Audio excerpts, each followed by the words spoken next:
suis architecte paysagiste. Je vous invite à un voyage dans l'art des jardins, à la rencontre de ceux qui les font vivre, les étudient et les imaginent.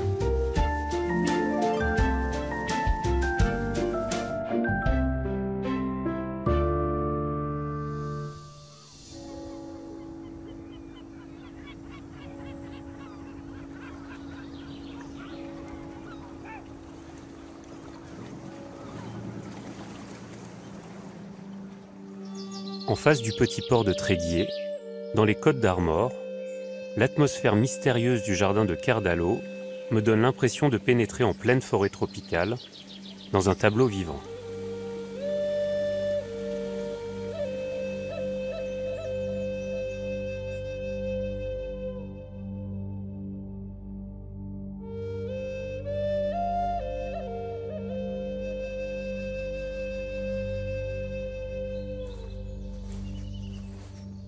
Plus haut, il prend des allures de jardin anglais autour du manoir familial.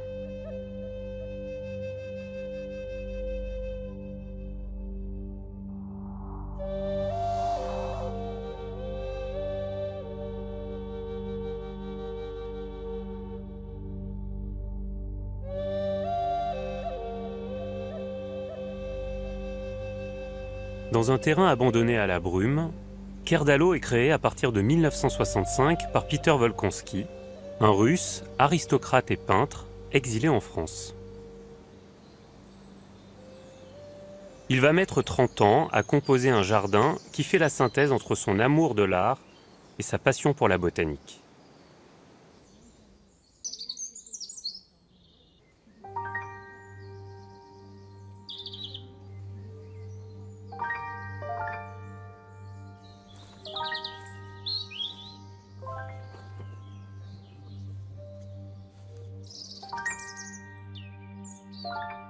Laissés en sommeil pendant les dernières années de la vie de leur créateur, les jardins de Kerdalo ont aujourd'hui retrouvé leur splendeur.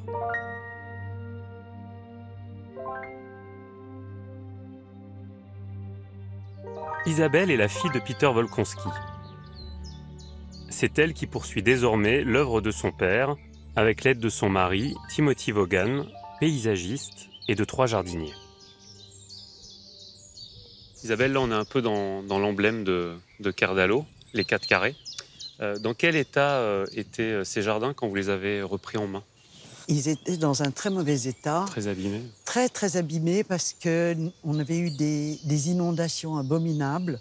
Donc, il y a des moments où ils étaient carrément sous l'eau. Après ça, ils étaient couverts de liserons. Donc, non, mais ça a été un travail titanesque. On a mis ça à nu, littéralement. Ouais. Naturellement, on a gardé, on n'allait pas enlever tout ça, toute la base d'architecture, c'est-à-dire les pavillons, tout ça, rien n'a bougé, les murs d'enceinte. Le plan en croix. Et le plan, lui, il a été légèrement raccourci puisqu'on a agrandi les massifs. Des massifs. Okay. Voilà. Et le travail avec les losanges, alors, au cœur des massifs, il existait déjà ou pas? Non, alors, Timothée a eu l'idée, parce qu'il s'est dit, ces carrés sont tellement grands, et ça va être tellement triste en hiver, quand toutes les vivaces sont rabattues. Il m'a dit, ce jardin a quelque chose tout de même d'un peu imposant, comme ça, donc il a fait ces losanges de buis. Et après, un petit dégradé vers un buis plus foncé, c'est ça? Voilà, pour que le panaché ressorte encore plus. Même en plein hiver. En plein hiver. Il y a des éléments qui sont aussi très emblématiques de cette partie-là du jardin, c'est quand même les assemblages en galets. Eux, ils existaient déjà? Oui, ils existaient. Et comment ils ont été composés? Quand j'étais gamine, mon père avait une fâcheuse tendance à aller chercher tout ça en bord de mer. À l'époque, ce n'était pas vraiment interdit, mais ça ne se faisait pas vraiment. Je ne sais pas, il y a 50 ans. Hein. Et donc, on allait chercher ces galets à la nuit tombée. On remplissait les coffres. Et il a fait ce jeu donc, avec des galets noirs et des galets beaucoup plus ordinaires. Du temps de papa, c'était un jardin où il y avait beaucoup plus d'arbustes. Timothée a voulu planter ici des végétaux très, très clairs dans le fond pour donner une impression de froid et de profondeur. Donc, il a utilisé, par exemple, les 2 Pittosporum Irene Patterson. Les Brunéras. Exact. Par contre, au devant, c'est les couleurs beaucoup plus chaudes avec les Raconocloa panachés. Et sur le mur, il y a des plantes qui aiment vraiment le chaud, comme le rosier et la follette mélangés avec la glycine blanche. Superbe. Les petits érigérons qu'on voit partout. Et qui montent jusqu'à la maison, d'ailleurs. Absolument. Ouais. Et sur le mur, on a les clématites montana. Alors, la merveille de cette clématite-là, c'est que c'est la Montana Chocolate qui sent le chocolat. Donc, quand on passe en dessous, ça embaume.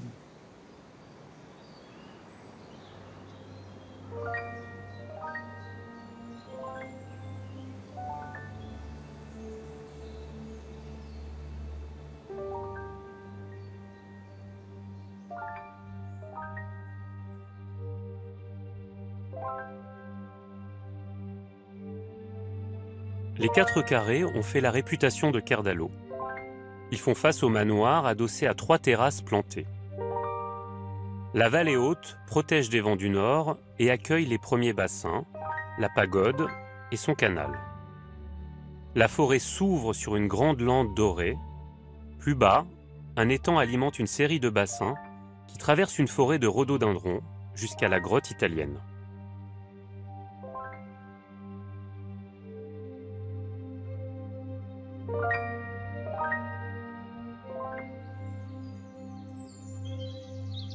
Les jardins de Kerdalo se déploient dans une vallée très ouverte, inclinée vers le fleuve côtier du Jodi. Isabelle Peter Volkonski, il va finalement toucher à tout dans ce jardin. Il va composer le jardin, il va orchestrer l'eau, choisir l'emplacement de l'eau. Comment il passe de la peinture au jardin? C'est le monde de la couleur qui l'a amené à la création des jardins. Ouais. Quand il a commencé Kerdalo, ça n'a été que ça. Ça a été, voilà, dans la vallée du Bas, des tons roses, blancs, rouges, orangés. C'était toujours par endroits. Et c'était, voilà, la palette un peu du peintre qui se met en place.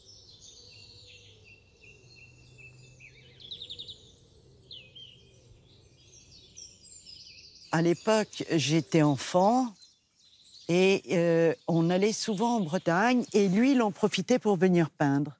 Et il peignait la côte, il faisait beaucoup de choses, voilà. Il n'était pas du tout avec nous, hein. Non, non. Mais il venait peindre. Et donc, il s'est aperçu, en se promenant, que voilà, c'était un pays idyllique, idyllique. Et donc, il a trouvé cet endroit, un peu par hasard. C'était une ferme, plus personne n'en voulait. Et comme il avait 5 sources qui coulait du haut jusqu'à la rivière en bas. 5 sources qui alimentaient, mais vraiment toute l'année, ce jardin. Pour lui, c'était évident. Donc il y avait du crachin, il y avait de l'humidité, il y avait de l'eau et il y avait une terre exceptionnelle. Qu'est-ce que vous voulez de mieux? Un super climat. Oui, en plus, il gèle pas. Ouais. Et Isabelle, est-ce qu'il va continuer à faire des liens entre la peinture et le jardin? Quand papa commence Kerdalo, il arrête la peinture. Ouais. La peinture, il va la faire dans le jardin. Ouais. Voilà. Et uniquement dans le jardin? Et uniquement dans le jardin. Ça va devenir son sujet principal? Absolument. Ouais. Si vous prenez tous les carnets de mon père, à partir de cette époque-là, ces carnets, ce sont des noms de plantes, des noms de pépinières, voilà, c'est tout.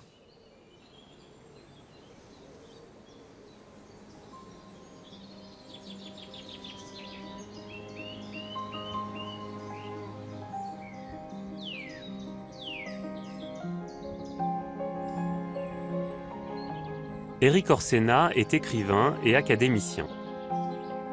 Grand amoureux des jardins, il a écrit un livre sur le domaine de Kerdalo qui le passionne depuis des années et dont il est le parrain. Un jardin, c'est pour ça que j'aime tant les jardins. Un jardin, c'est une manière d'être au monde. C'est une manière d'exprimer l'harmonie, la diversité. Donc c'est une philosophie vivante. Et ici à Kerdalo, alors Kerdalo, ça m'a fasciné d'avoir ce cadeau immense à 5 km de chez moi. Mmh. Parce que c'est Isabelle qui fait le travail et c'est moi qui recueille le plaisir.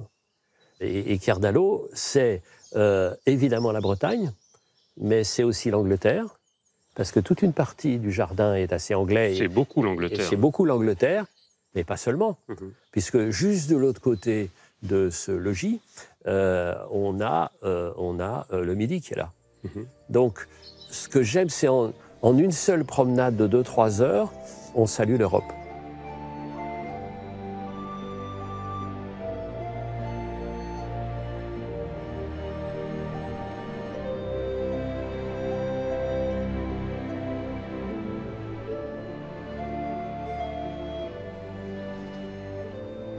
Inspiré par ses nombreux voyages, Peter Wolkonski fait venir des plantes d'Angleterre, d'Italie, mais aussi de régions exotiques de l'hémisphère sud.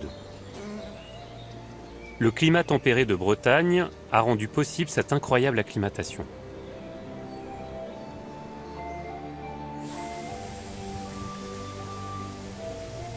Louis-Michel Noury est historien du paysage, spécialiste des jardins bretons. Pour lui, l'influence italienne prédomine à Kerdalo. Louis-Michel, la composition des jardins de Kerdalo sont, selon vous, très inspirés par les jardins italiens. Alors, où est-ce qu'on la retrouve, cette Italie, cette renaissance italienne dans le jardin? À Kerdalo, ce sont les deux terrasses. C'est-à-dire que les Italiens, donc au XVe, XVIe siècle, ont construit des jardins en terrasse autour des villas que l'on appelle les villas toscanes. Et en construisant ces terrasses, en aménageant des broderies sur des terrasses, ils ont participé à l'évolution du regard. On parle du regard en termes d'éducation, éducation du regard. Et là, ils nous ont donné à se voir autrement. Et qu'est-ce que c'est de voir autrement? Eh bien, à Kerdalo, par exemple, on arrive, c'est de voir d'en haut. C'est-à-dire que de la terrasse, on a une appréhension visuelle sur les carrés, très très bien aménagés, qui renvoie à l'Italie à une certaine image médiévale, puis un glissement visuel dans cette vallée basse qui nous donne ce troisième plan. Et du temps de Peter Wolkonski, eh bien, ce troisième plan, c'était Tréguier. C'était la rivière et Tréguier.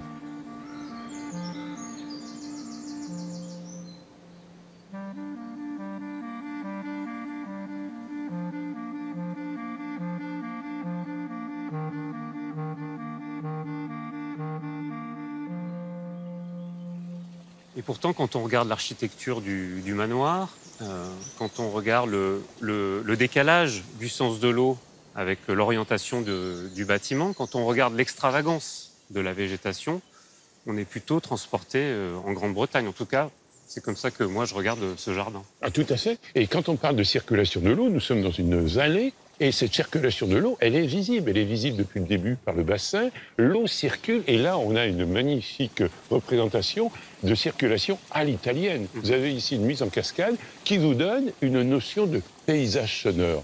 Car là aussi, les Italiens ont été sensibles au XVIe siècle. On entendait une musique de l'eau. Et vous êtes d'accord que quand on arrive sur le parterre principal, oui, on pense beaucoup plus au jardin anglais du sud de l'Angleterre. Alors, tout à fait vrai. En fait, vous avez cette dualité. C'est ce qui fait la richesse, c'est ce qui fait l'intérêt de Kerdalo. C'est que vous avez une architecture à l'italienne qui s'inscrit dans l'art des jardins. Et puis, vous avez ici une acclimatation de plantes, on va vers l'exotisme, initiée par les Anglais.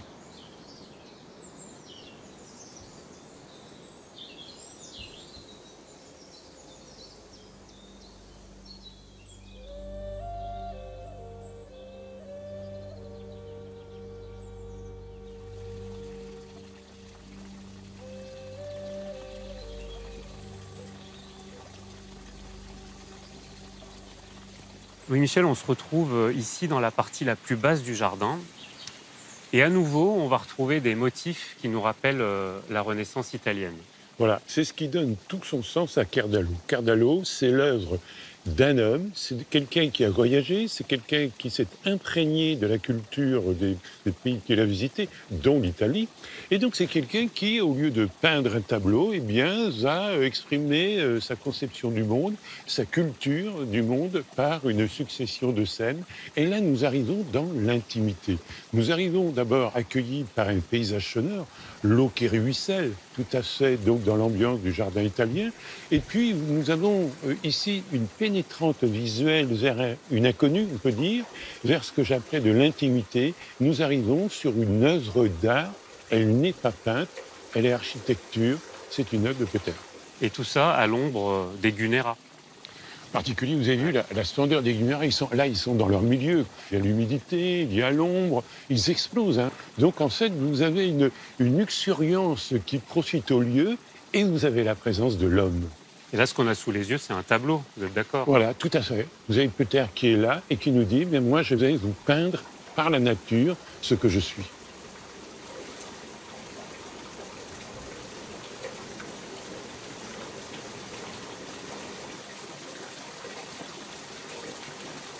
On voit bien qu'il s'amuse, qu'on sort de la référence de la Renaissance italienne avec ces pas japonais en losange qui se rétrécissent pour pouvoir accentuer les effets de perspective.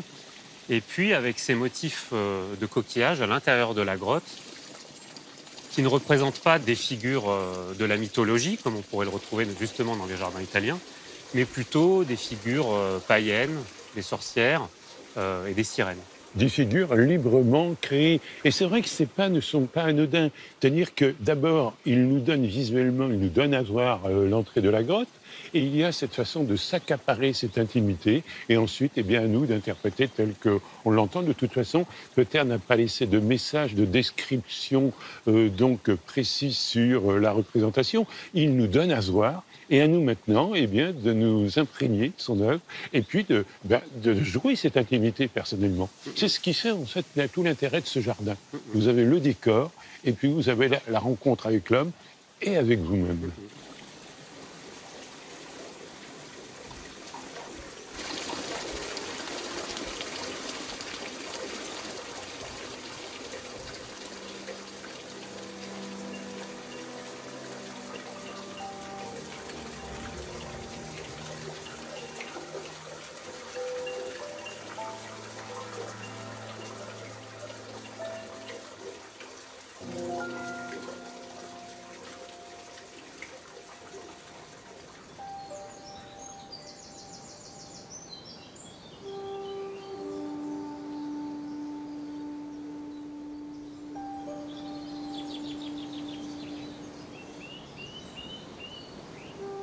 Les scènes végétales conçues par Peter Wolkonski sont créées avec les arbres, les plantes et les pièces d'eau du jardin.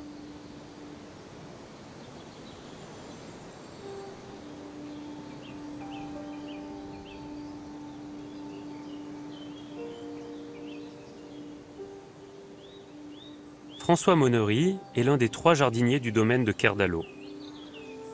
Il entretient et renouvelle les scènes végétales imaginées par Wolkonski, comme cette lande dorée, adossée à des ifs, des pittosporums, des massifs d'arbustes et d'ajoncs.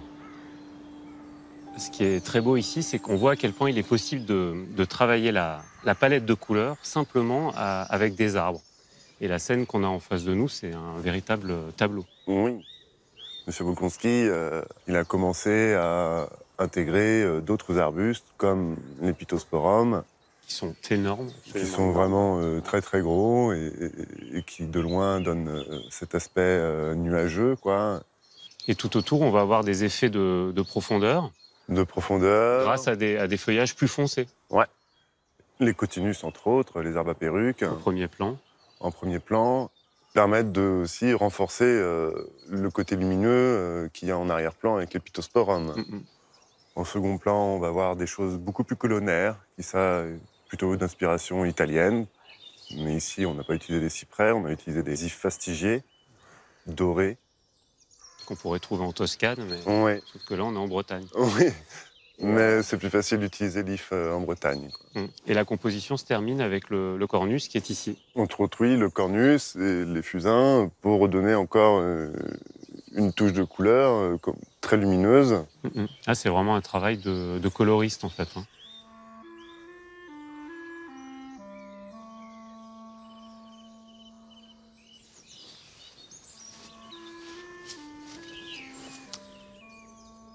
Et là, je trouve qu'en prenant du recul, on comprend vraiment la qualité de la cette composition. composition et de ces plantations. Finalement, cette prairie, elle est très importante pour valoriser tous ces arbres. L'idée de cette prairie et de la lande, c'est d'avoir une scène aussi qui est plus éphémère, qui est, je dirais, d'une quinzaine de jours, 3 semaines, À la fin de l'été, quand la prairie est un peu plus haute, elle va monter un petit mètre de haut, elle va rester Elle va très sécher. folle, elle va sécher et prendre des teintes dorées. Donc va on être aura vraiment- doré au sol et puis doré sur les, Tout sur à fait, ouais. sur les arbres. C'est une continuité, Mm, mm. ça va ensemble pour moi.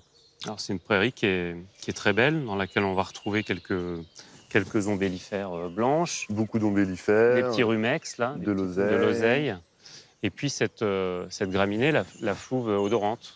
Ah bah oui, elle est très très présente et Elle domine quasiment. elle domine, ouais. Et c'est presque celle qu'on préfère, c'est la plus fine, quoi. Elle prend le vent. Elle est très légère, ouais. Mm, mm. Comment vous l'entretenez, cette prairie, François? Elle est fauchée, en général, avant les pluies qui menacent fin d'été, donc avant le 15 août en général. On n'a pas de machine pour ramasser ici, donc on ramasse tout à la main. C'est quelque chose d'un petit peu laborieux, un peu pénible. Mais c'est un travail Mais d'équipe, quoi. C'est pratiquement les seuls jours de l'année où on travaille en équipe à 5, quoi. Ce qui est intéressant quand même à Cardalo, c'est que tout le monde met la main à la pâte, quoi. Ah bah, Les propriétaires, comme les jardiniers, tout le monde est dans le jardin, en fait. Oui, oui. Ouais. Souvent, c'est les jardiniers, Point, quoi. un peu moins les Oui, propriétaires. Mais oui, là, prennent aussi des décisions, on échange beaucoup ensemble. On n'est jamais d'accord sur rien, mais on est toujours d'accord Au final. au final.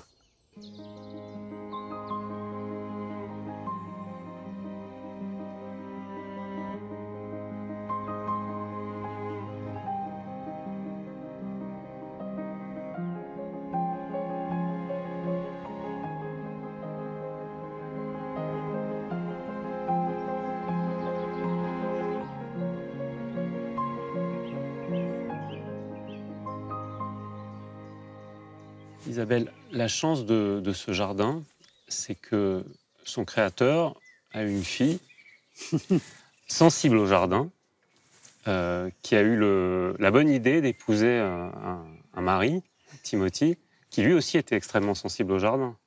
Qu'est-ce qui représente, Isabelle, ce jardin pour vous aujourd'hui? Écoutez, beaucoup de la joie de par l'équipe qui est avec moi. Il faut comprendre que ce jardin existe parce qu'il y a cette équipe. Jardinier super. Voilà. Et je trouve qu'on ne pense pas assez aux jardiniers. C'est eux, souvent, qui tiennent la chose. Hein. Un qui fait, mon Dieu, Michael, qui travaille non-stop, qui fait des travaux durs. François, lui, est beaucoup plus botaniste. C'est un jardinier accompli. Et Serge est là pour la finition. Les choses très, très, très, très minutieuses. C'est grâce à eux qu'on est heureux, grâce aussi à certains visiteurs qui vous remplissent le cœur de joie. Moi, j'adore quand un visiteur s'endort sur, sur de l'herbe. Ça me fait plaisir. Je me dis, voilà, tous les gens ne sont pas forcément des botanistes érudits. On ne leur demande pas ça, d'ailleurs. Donc, ce qui fait plaisir, c'est aussi de donner à des visiteurs ce côté, voilà. C'est un endroit pour se relaxer, pour se vider la tête, pour se...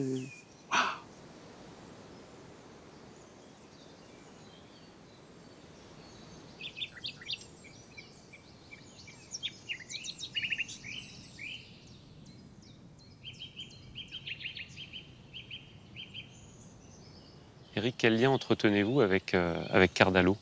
C'est un lien de nécessité et de gratitude. Je dois revenir ici. Sans arrêt, je dois revenir ici. Et j'arrive le plus lentement possible. Vous savez, ce rêve d'enfant, c'est-à-dire on s'en va à pas de loup du jardin et on revient à pas de loup pour savoir qu'est-ce que c'est le jardin sans nous. Et il est là. Donc je me glisse dans cet univers qui est à la fois, comme dit le poète, toujours le même et toujours différent. C'est-à-dire, je feuillette une histoire incroyable. Moi, si je suis romancier, c'est parce que mon père et ma mère me racontaient des histoires. Et là, j'ai une sorte de catalogue d'Il était une fois. Parce que j'ouvre un premier univers, je descends dans la vallée, je vais vers la grotte, je remonte, c'est des merveilles. Brutalement, vous arrivez dans 10 mondes différents. Et la botanique à ce niveau a la fluidité de la musique.